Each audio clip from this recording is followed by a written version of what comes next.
एक बड़ी खबर है कि मेड इन इंडिया की जो बात की जाती है तो इंडिया ने अब अपना ऑपरेटिंग सिस्टम बना लिया है।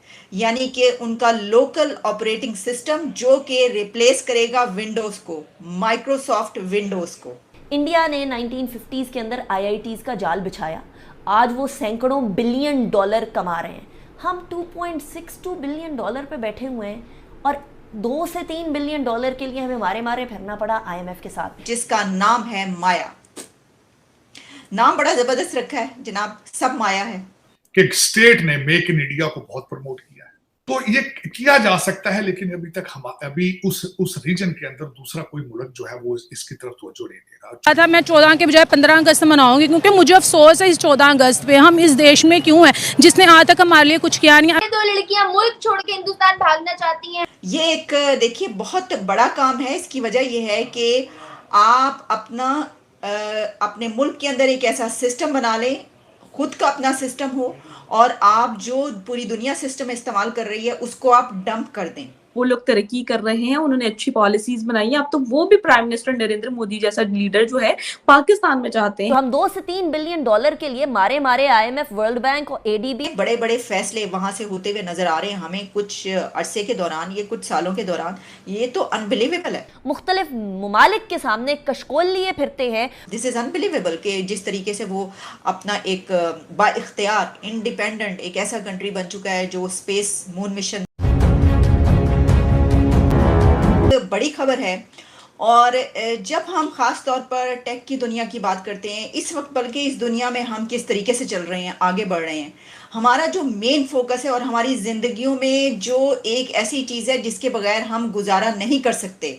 और अगर आप आज की दुनिया की बात करें तो एक जो ऑपरेटिंग सिस्टम्स हैं जिसके ऊपर हमारे मोबाइल्स चलते हैं, जिसके ऊपर हम अपने लैपटॉप्स पे काम करते हैं, वो ऑपरेटिंग सिस्टम जब तक हमारे पास नहीं है हमारी ज़िंदगी आगे नहीं बढ़ती। तो इसी के हवाले से एक बड़ी खबर ये आ रही है कि मेड इन इंडिया की जो बात की जाती है तो इंडिया ने अब अपना ऑपरेटिंग सिस्टम बना लिया है। यानी कि उनका लोकल ऑपरेटिंग सिस्टम जो कि रिप्लेस करेगा विंडोज़ को, माइक्रोसॉफ्ट विंडोज़ को। ये एक देखिए बहुत बड़ा काम है। इसकी वजह यह है कि आप अपने मुल्क के अंदर एक ऐसा सिस्टम बना लें, खुद का अपना सिस्टम हो, और आप जो पूरी दुनिया सिस्टम इस्तेमाल कर रही है उसको आप डंप कर दें। तो क्या इंडिया अब माइक्रोसॉफ्ट विंडोज़ को डंप करने लगा है और अपना सिस्टम इस्तेमाल करेगा? इसके हवाले से कुछ डिटेल्स आज सुबह सुबह आपको बताए देते हैं।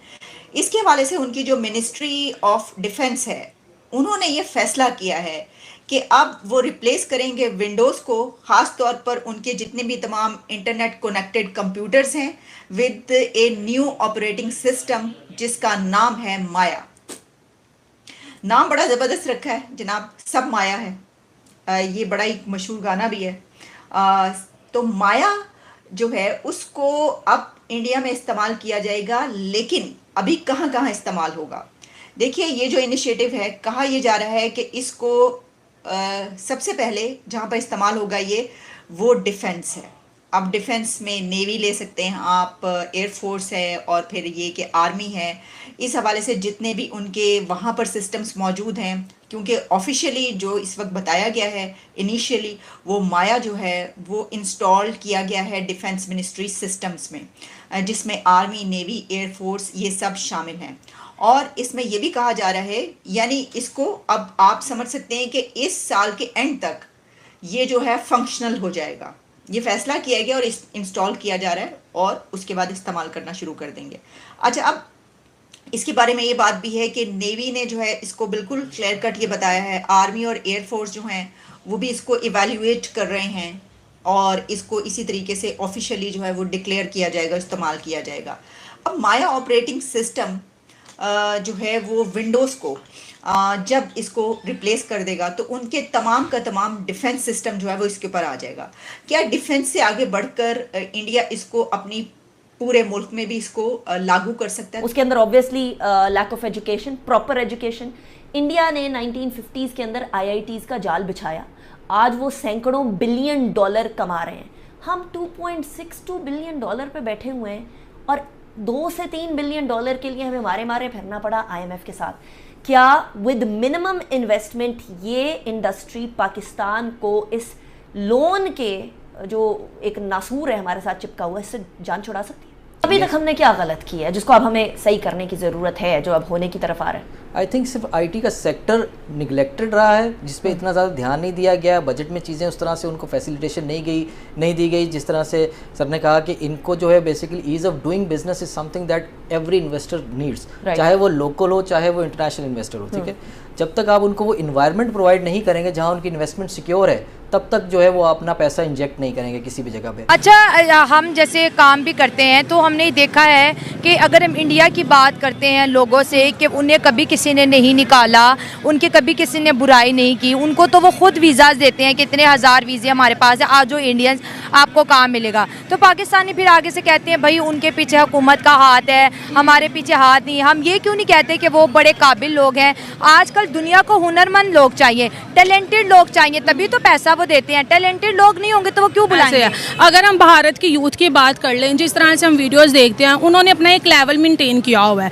वहाँ की जितने भी यूथ है वो कहीं भी जाती है, अगर वो भारत में काम करती है, वहाँ पे वो अपनी कंट्री को हर दिन वो एक अच्छे लेवल पर लेकर जाते जा रहे हैं। अगर हम भारत को देख लें, अगर वो अमेरिका जा रहे हैं, कनाडा जा रहे हैं या किसी और देश में वो जा रहे हैं, वो अच्छी जॉब है, ठीक है, उनको वाइट कलर जॉब मिलती है। जैसे वो सुनते हैं कि भारतीय, उनको सबसे पहले एक अच्छी पोस्ट पर बिठा दिया जाता है। क्यों?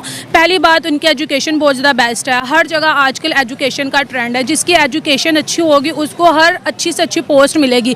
अगर वो पाकिस्तानी है ना, लेकिन पाकिस्तानियों के बारे में ये मशहूर है कि जो इनकी डिग्रियाँ होती है ना, ये भी जाली होती हैं और पैसे रिश्वत दे के इनको पास करवाया जाता है।